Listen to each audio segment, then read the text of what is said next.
So we welcome Koichi Nagasaki from IPNU. Thank you for the introduction. Today I'll talk about CFT on the surface of boundaries. CFT on the surface is studied by some people. Today talk includes the boundary on the surface.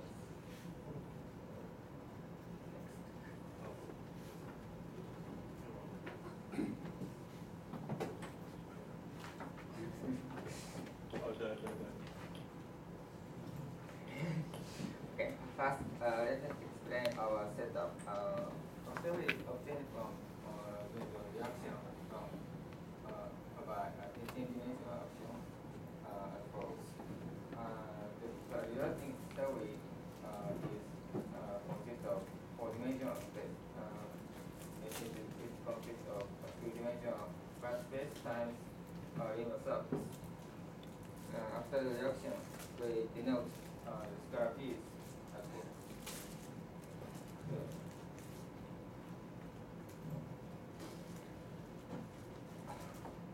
We take this metric. So this Riemann surface has constant curvature at 2, 0, or minus 2 equal to. And for preserving the supersymmetry, we twist the theory. We introduce the external gauge field A. When we determine this background gauge field, this coin derivative is changed as follows, and this background gauge field is proportional to the volume form. What is G? G. This is G genus of the linear surface. Could you be louder? Okay.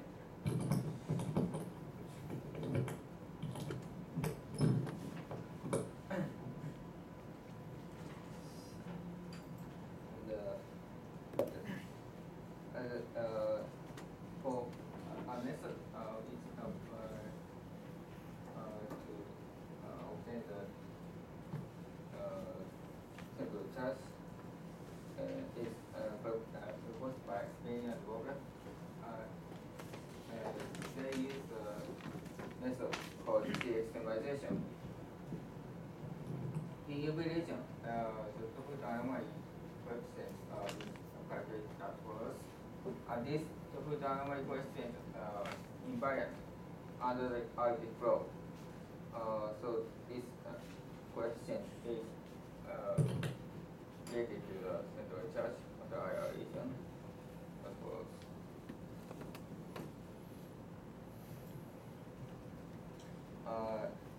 Especially they focused on the 0,2 case.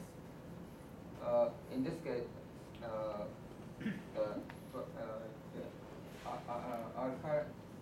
our symmetry is not uniquely done, and we can take the combination of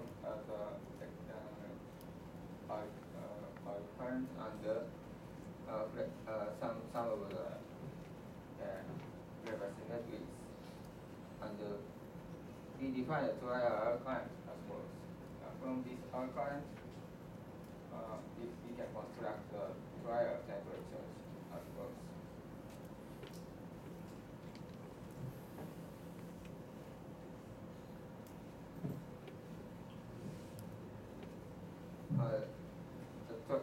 The exact symmetry can be obtained the condition that this extremizing this trial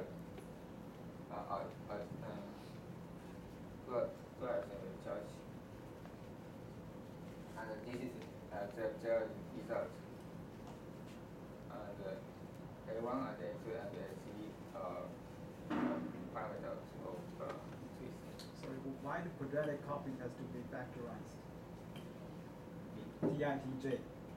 Why it has the quadratic? Yes. Why this one has to be factorized?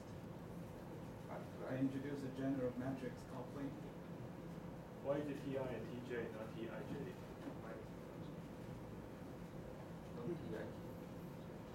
I assume the Ti here is the same as the vector coupling in the middle,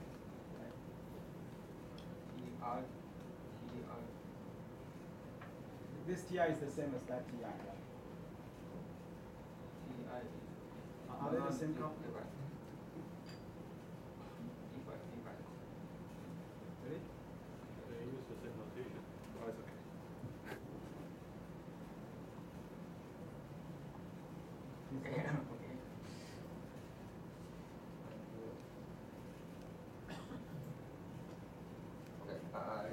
Next, let me explain about the Hooft anomaly.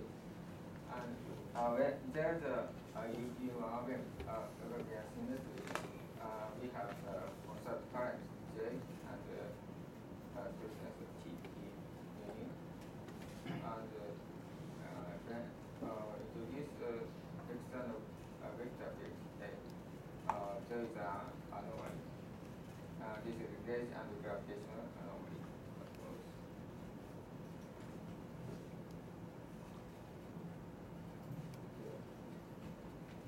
From N equal to superconformal algebra, the relation between the central charge and the Hooft anomaly is obtained as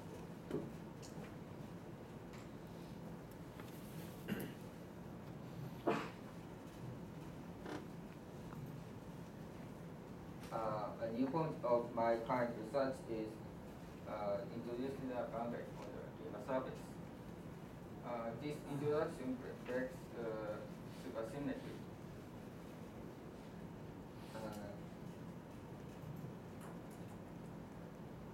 This previous condition for the supersymmetry is studied before by Otto and Witten. I tried to study this method on the curved surface. This is the condition for preserving supersymmetry. The normal component of the supercurrent must vanish at the boundary. And I also conclude this boundary must geodesic. And we can import this boundary condition. This is one example of the boundary condition obtained by Carlton Witten.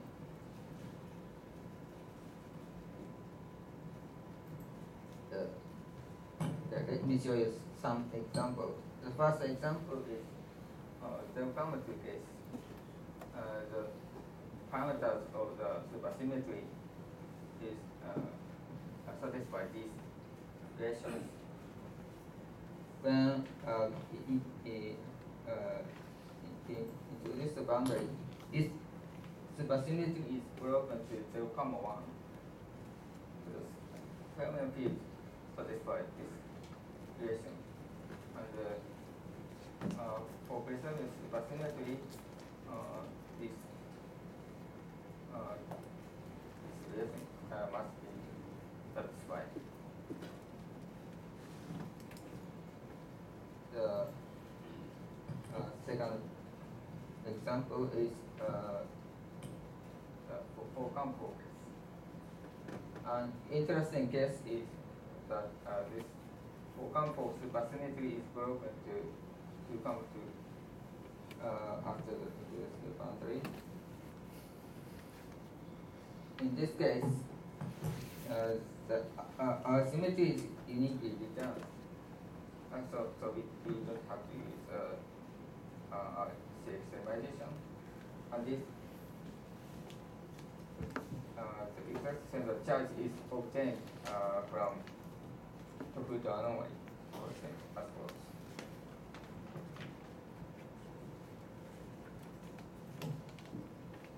And we use a trick called Darwin trick, and we take the two copies of the Riemann surface, and on the boundary, Riemann field satisfies this relation.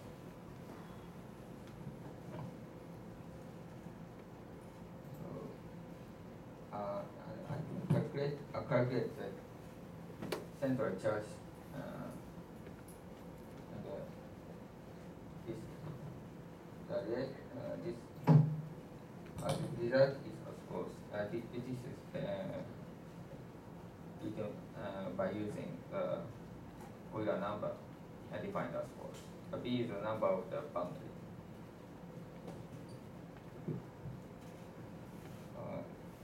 In this calculation, I focus on the B equal 1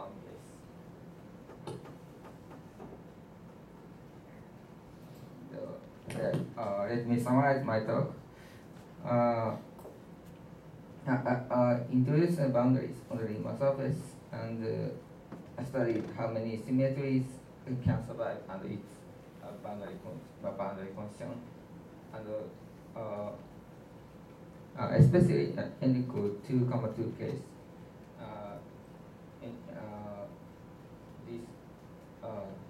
The central charge is obtained. The other cases are also interesting, and in this case we may have to use C-extremization, and in that case the boundary condition is imposed, and we can also consider the other boundary conditions. These are also interesting future works. That's all.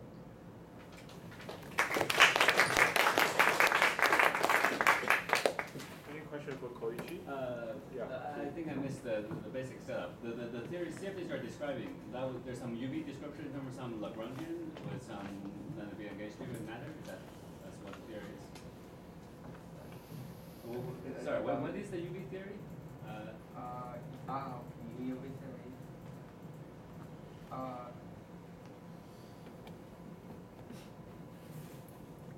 Is it some two-dimensional QCD? It's obtained from this dimension. The Max-Lewis. Oh, it's just the Max-Lewis first. Wait, how did you? Wait, but then there's different cases. The 0-2 supersymmetry and 4-4 supersymmetry. That was from different twisting, or how did you get? Different. Sorry. Twisting is different. Depending on the supersymmetry. I mean, you consider different kinds of twisting? What? I mean, wait, I didn't understand. I mean, the diaphragmatic flow had nothing to do with how you twist, right? I mean, this is a local question. It doesn't have to do with what Riemann surface you put it on. I thought if you follow the IR, you're taking the limit of Riemann surface is very large, and but then, I don't understand. I mean, if you start with maximally engaged symmetric gauge rate flows to the measure extreme theory in IR. I mean, that's a very simple theory, but.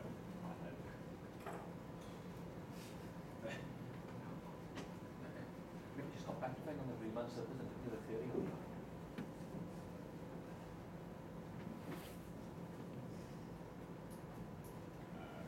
So where does your final two-dimensional theory live? Does it live on that's R2 then? Yes.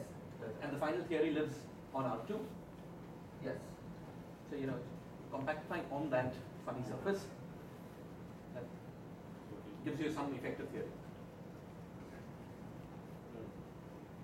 And you put a boundary in that sense. Other questions? Okay, now thank Koichi again.